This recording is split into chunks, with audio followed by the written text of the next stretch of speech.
Good morning, everyone. Once again, it's good to see everyone's smiling faces. It's good to see that the Moores have safely returned. Good to see Linda Klaus safely, her and Joel safely returning as well. And we're very, very thankful to be here this morning. And as we continue on in our study through Genesis, I'd like for us to begin with any updates that need to be made on the prayer list for the bulletin. I know that we definitely need to be keeping the victims in our prayer concerning the tornado that blew through Quitman, Heber Springs, Pleasant Plains, and even just right across the highway here. It was a close call for us here at Painburn, but I'm very thankful that all the members here in Painburn were safe from that tornado incident, but we also definitely have to keep in mind those that have been affected by the disasters of the tornado and the damage that's been done. And so let's definitely be keeping those victims in our prayers, and if there's any opportunity for us to be able to help any of them, whether it means through cleaning up some of the debris or providing any food or just any other acts of kindness and compassion, I think definitely this would be a good opportunity for the church here at Painburn to help with that. So let's keep the victims of the tornado in our prayers.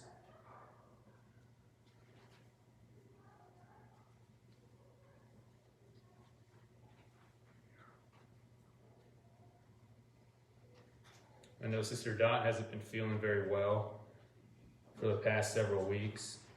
They've been running some test results, and the doctor said they're going to continue running more tests, and so I was informed that it may be something to do with her lower back that's kind of been hurting her, not being able to walk properly. She's having to shuffle her feet, and so let's be keeping Dot in our prayers. We also received good news from Jerry's test results from his heart. It came back clear, and everything is absolutely fine and okay with his heart. So let's answer prayers for that.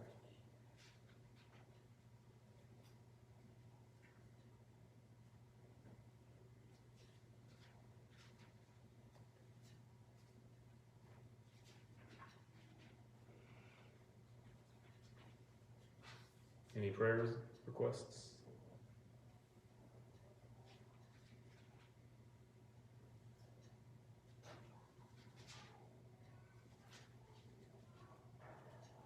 We also are aware of those that we have been praying for and that we will continue to be praying for. Agnes and her family, Sister Jean, Brother Sid, and Margaret. I was able to get in touch with them. They said that everything was okay, but just to be praying for them. And so I don't know more info on that. But Brother Sid says it's nothing too severe, but just be praying for them. So let's keep Sid and Margaret in our prayers. Brother Sarge, Jackie Vines, Sister Sherry, Charlie Hager, which is Sonny's son, Tim Decker, Richard's brother. Also be praying for Richard. He's traveling to California. He had some car issues and car problems on the way there, but he informed me that he had safely made it there to California. And so be praying for Richard. He said that he is having a good time visiting with his dad, and he looks forward to being back here just whenever he feels like it, is what he said. Sue Treadwell, Henrietta Aycock, our nation, and also just the pandemic that has just been going on. And so let's definitely be continuing to keep all of those individuals, brothers and sisters, friends, loved ones, in our prayers. Okay, well, we're going to be in Genesis chapter 32.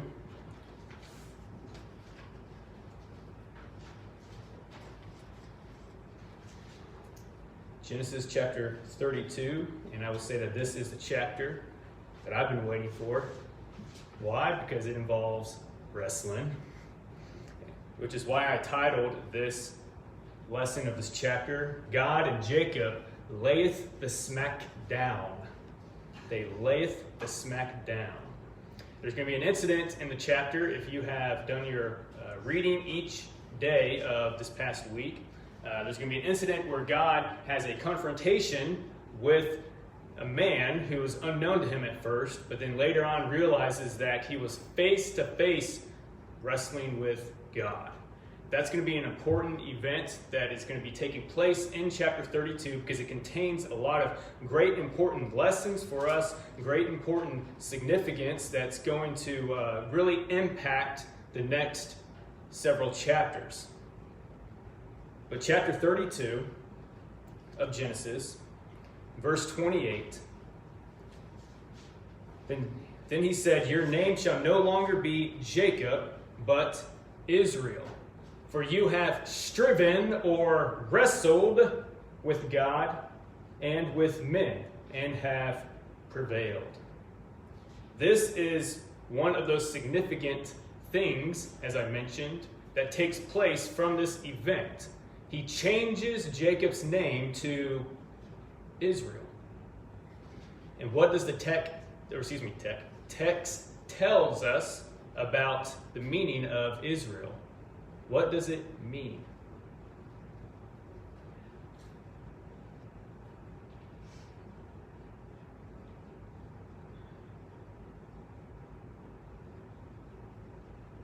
Verse 28, you have striven with God. That's what Israel means. Striving, wrestling with God. And it's interesting that he changes his name from Jacob, which means what? Go ahead and say it, Scott. Supplanter. Supplanter, which means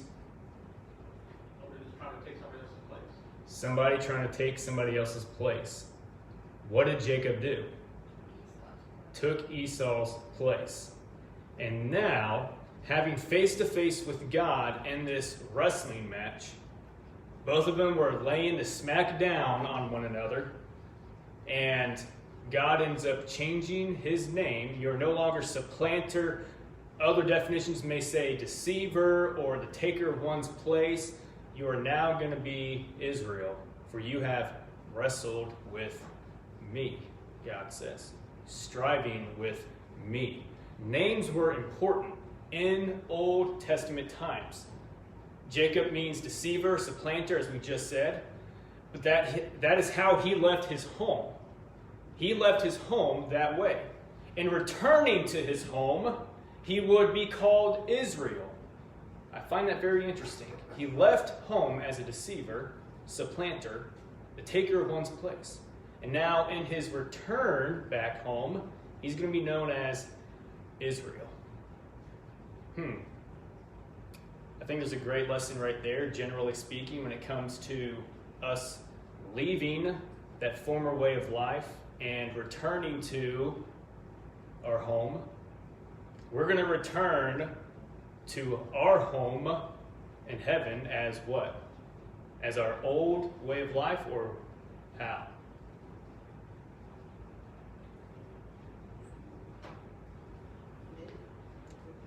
Yes, as a new creature, one that has their whole life changed by Jesus Christ. And so that's just a great general lesson right there for us. But now he is a changed man. Jacob is a changed man. He is now a prince who can prevail with both God and man. This is quite a change, and that is why it makes this event, this wrestling match between the two of them, very significant and very important. Names were very important at that time, and names are just as important today as they were in Old Testament times. I wish my wife could be here because she would be able to explain it a little better than I could as far as the meaning of names within the Navajo culture. See, when you introduce yourself in the Navajo culture, you say your name, and then you also say the names of the clans from your mother's side, then your father's side. You begin with the mother's first because it's a matriarchal society. But here in the Old Testament, it's a patriarchal society. And then so names were just as important as they were many years ago. when a man and a woman tend to get married, what is the response, the result of it? Who changes the last name? The woman normally changes their last name to the husband's last name. Nowadays, what's been very popular is the hyphenating of last names, which is okay. I don't see a big deal about that. But names were important back then. Names are important today. And with that being said, I want to go ahead and open the floor to everyone. And I want you to share some of your discoveries and some interesting points that you found from Genesis 32 before I kind of share the lessons that I found from the chapter. Don't always assume the worst. Don't always assume the worst. Can you elaborate a little bit about that? But when he came back, he was fearful. Mm-hmm. Very fearful. He was And fearful. he did all these little shenanigans of sending different groups of people, you know, and he was behind. Yeah. He was waiting to see what was going to happen. Mm-hmm. Absolutely. Because he laid his probably guilt. You know, he knew what he'd done. Mm-hmm. And so he expected the worst. Absolutely. He expected the worst. And then so this incident that takes place and everything, let's kind of get a little bit more specific here for those that are tuning in and listening to us. Specifically, what had he done? He'd taken his brother's birthright. Absolutely. And what was Esau's reaction when he found out that his brother had tricked him and taken his birthright? He was mad. He was mad, and he said that he was going to kill him. And so we kind of think that, using common sense, that, well, the last time I heard my brother say that he was going to kill me, obviously common sense would be like, yeah, you need to expect the worst. You need to expect the worst. But how did it end up turning out? Or how does it turn out? His brother forgave him. Yeah. His brother forgave him. His brother forgave him. And I believe that's an excellent, wonderful lesson when it comes to forgiveness, when it comes to even as time being a healer. Sometimes separation, just needing time apart, can heal wounds. Not all the time, but a great lesson here. We see that just from time apart, it became a healer. And we also, more importantly, see that God was in control of it the whole time. In 20 years, they both had time to mature Mm-hmm. and to let God work in their lives. Exactly. 20 years apart, they allowed maturity to take place and for God to work in their lives. And that's interesting because it brings us back to what we mentioned earlier. Jacob, is going back home a changed man. God has worked through his life, or specifically has wrestled in his life. How often is it that we find ourselves wrestling with God? We sometimes wrestle with him even when we don't know that we are. Sometimes we wrestle with him because we don't like the answer that he gives us concerning our prayers. We wrestle with him during the hardships that we face. Why, God? Why now? I know that this happens to all people, but why does it have to happen now? We wrestle with God concerning that. We wrestle with God concerning his house law. When I mean house law, I'm talking about just from his teachings in the Word. Sometimes, with God being the head of the house, which is his church, being the father of the household of God, which is the church of Jesus Christ, he, as such, has all authority to make whatever rules that he can, and some people, they don't like it. And so they wrestle with God concerning from Scripture. They wrestle his Scripture. They wrestle against his teachings. And so, oftentimes in our personal life, to allow God to shape and mold us, there needs to be some striving and wrestling, does there not? It seems to be the case with Jacob. Scott, do you have your hand up? Yeah, I think one of the other interesting points here is that Esau saw what he had lost and moved on. Mm-hmm. Because if you look at where it says he came from Seir in the land of Edom. Yep. Which means he basically looked and said, okay, my dad had all this wealth and all these riches and all this land that belongs to him. I'm not going to get it. And so he went out and found his own way. Mm. He saw the difficulty ahead, he accepted it, and he moved on, and he became a prosperous, wealthy man in his own right. Mm-hmm. That's a great point. That's a great point. He saw that everything that he had lost, and instead of dwelling on it, he finally eventually let it go. Well, I'm sure he dwelt on it for quite a while. But eventually, through maturity and through time, he got over it and saw the difficulty ahead of him and sought through it and strived through it. And like you said, he did become a very prominent figure. He did. That's a great, excellent point, I'd say. Well, whenever Jacob left, didn't he automatically inherited the land and the cattle and? No, because No. Jacob was still alive. Mm-mm. And the parents knew Jacob was alive, and they had sent Jacob elsewhere. So they promised Jacob, you inherit it. And his dad's not dead yet. So nobody inherits until they're dead anyway. Mm-hmm. So Esau is accepting what's happening as, okay, well, I've lost the right to inherit all this. And so he moves on. And so where it says that he's living and comes from in this story is a separate land to the south of what will eventually become Israel. It's outside of the territory that Abraham and Isaac dwelt in. Yep. He's moved on. He's gone elsewhere. He said, okay, Jacob's going to get it all. And so it says that they sent to Seir in the land of Edom there early in the chapter. Mm-hmm. And that's where Esau is. He's not in the land of Israel or the land of Canaan where Isaac is.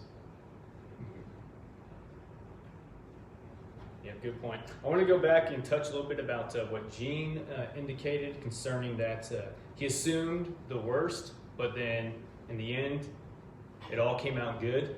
What's interesting to kind of tag along and add onto that, notice what verse 1 and 2 says. Jacob went on his way, and the angels of God met him. And when Jacob saw them, he said, "This is God's camp." So he called the name of that place Mahanaim, which means two camps, basically. Two camps. But what's interesting is that here in 1 and 2, Jacob calls these angels, wait, hold on, excuse me.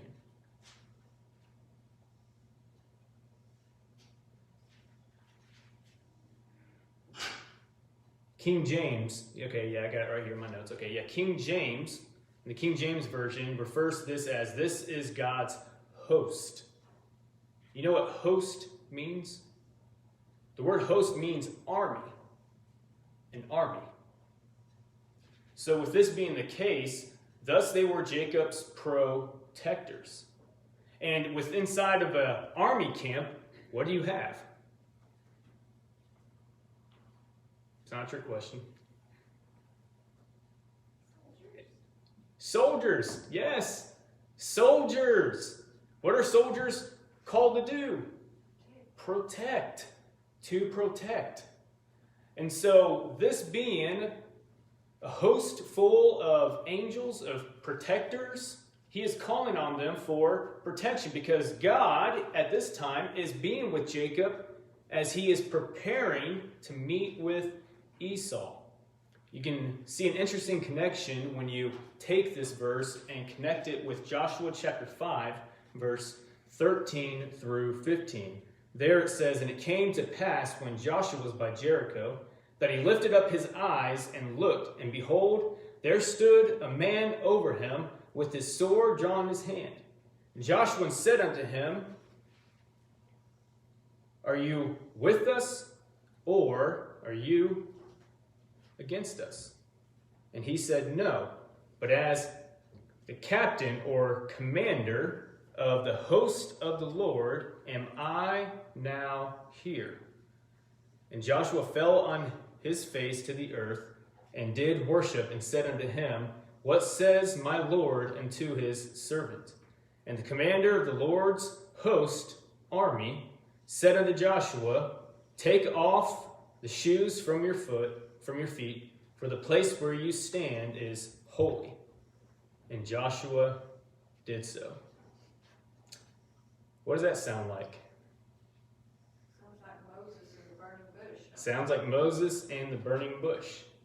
One thing that I like to point out with that is the fact that when he fell down to worship him, normally if it was an angel or some other person, a prophet of God or something, they would often say, Hey, stand up, for I am just, a man like you. But this guy doesn't say so. He uses the exact same phrase of what God told Moses through the burning bush. The place where you stand is holy. This would be seen to be as a theophany. You remember that? God manifesting himself in the form of a figure. So we see basically like God in the flesh here. He seems to be the commander of the Lord's army. So Jacob names this place, going back to Genesis 32, Mahanaim, which means 2 camps, or in this case, 2 hosts, 2 camps of armies. And Jacob had his small host and God's host as his protection. Any thoughts on that? So it seems that the connection that I'm making with what Jean brought up is the fact that we shouldn't assume the worst when we know that we have God and his hosts protecting us. I think that's a great lesson for us to learn. What are some other thoughts about the passage or from the text that you discovered from Genesis 32?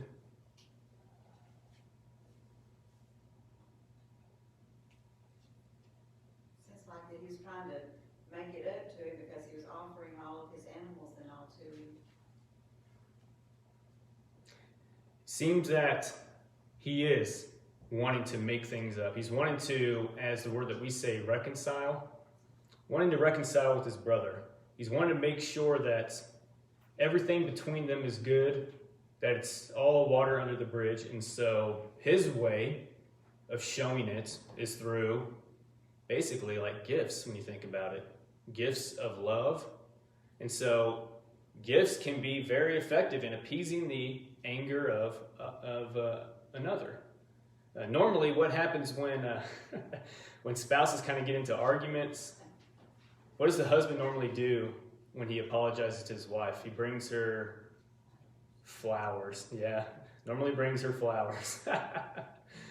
Normally brings her flowers and maybe with a little card, or he may personally bring her the flowers himself and tell her that he's sorry, that he loves her. And sometimes that can appease the wife, sometimes it doesn't.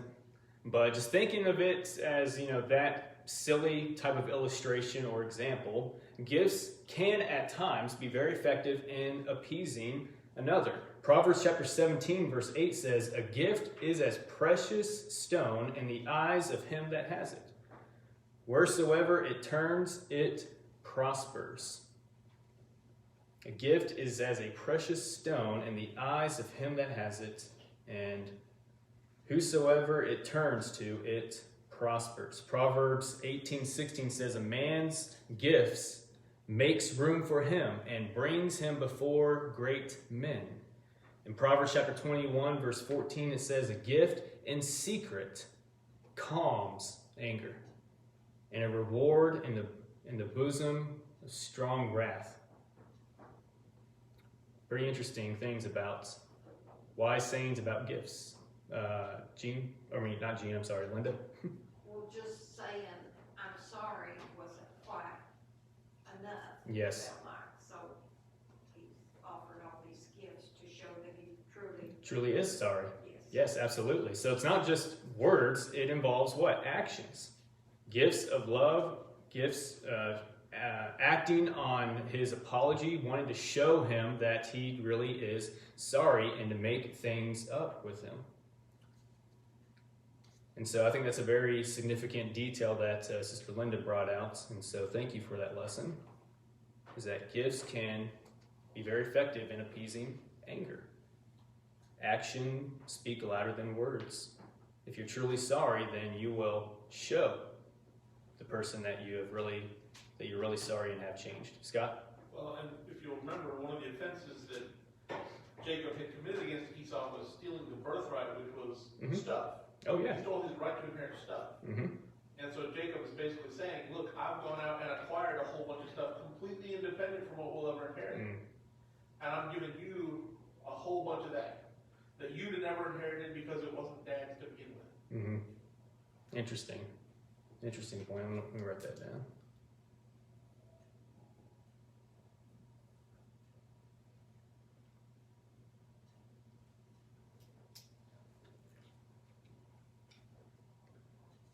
Real quickly, seeing that we only have about like 10 minutes left, let's get to the exciting events where God and Jacob both laid SmackDown on one another.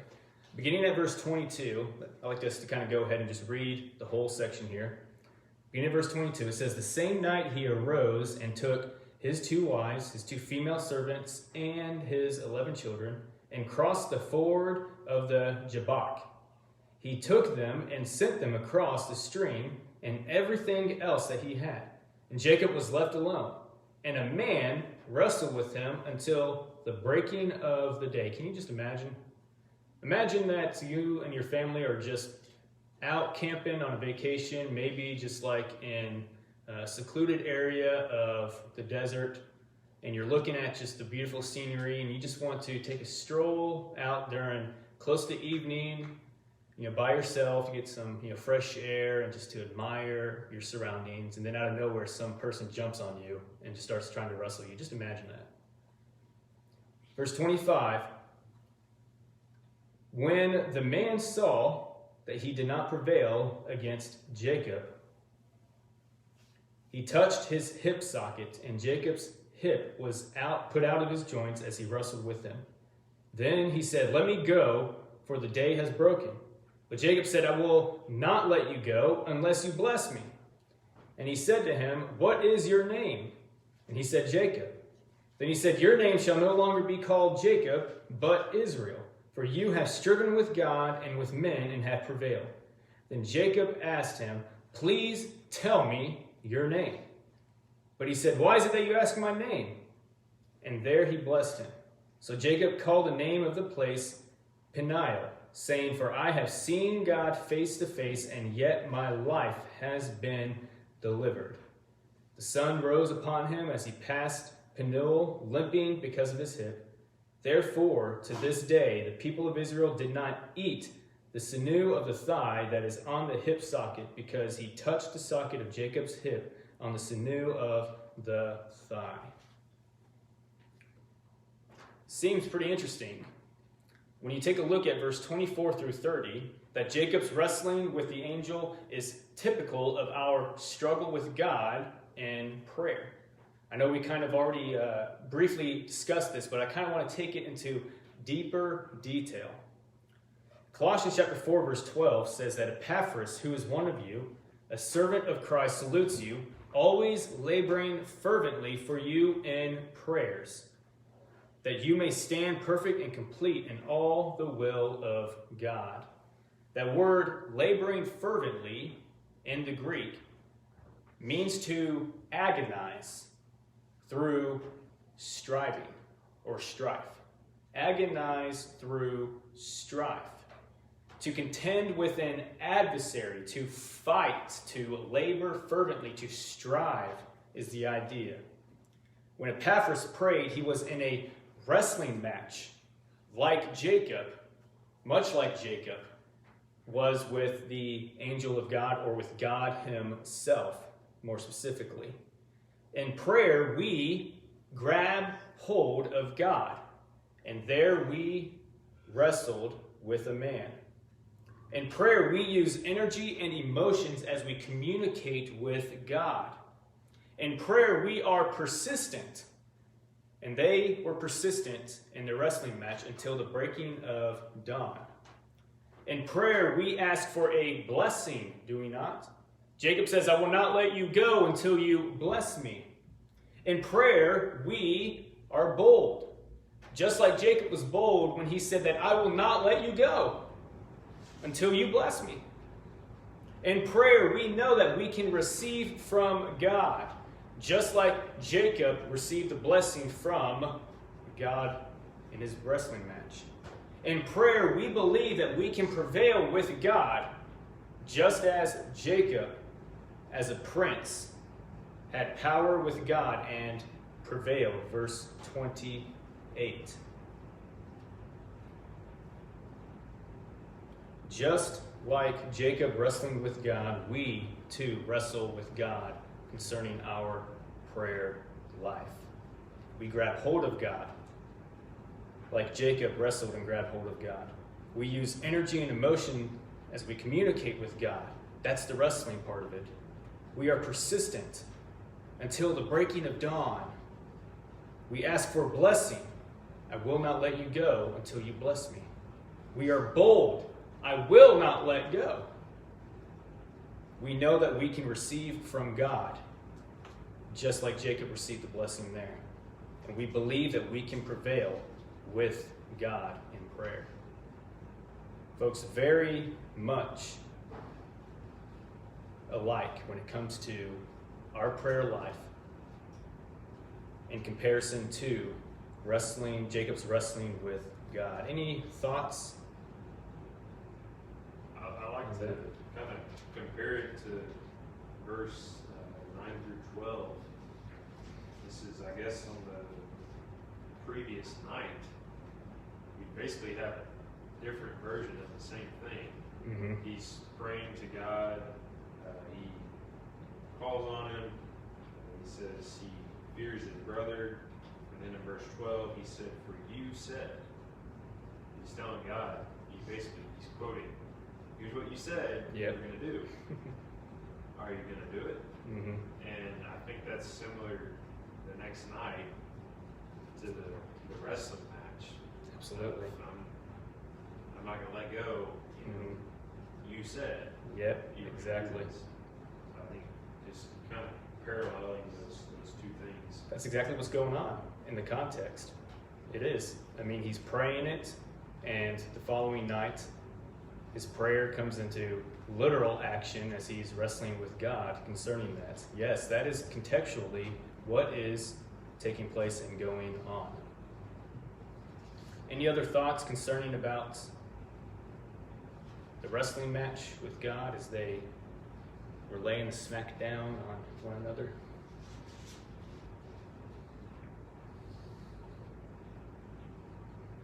Notice the aftermath of the wrestling match.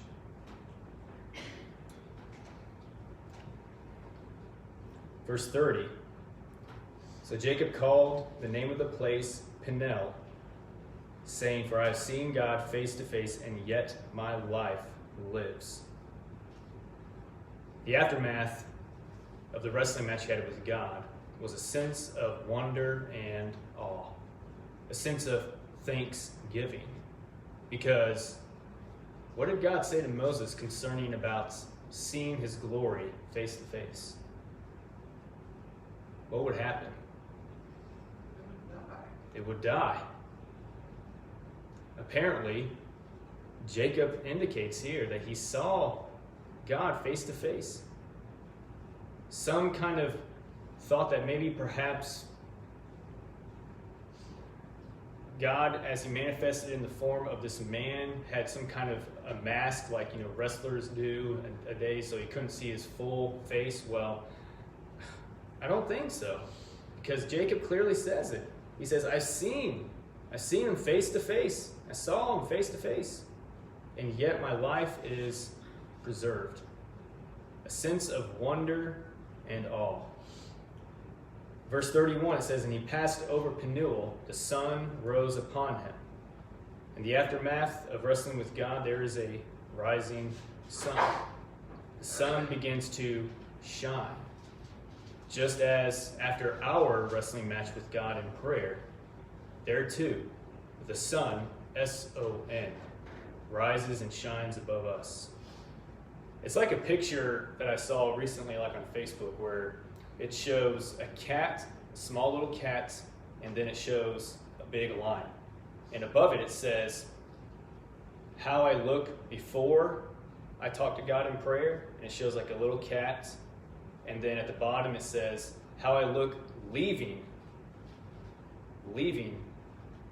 my wrestling match with God in prayer. It's a big old lion.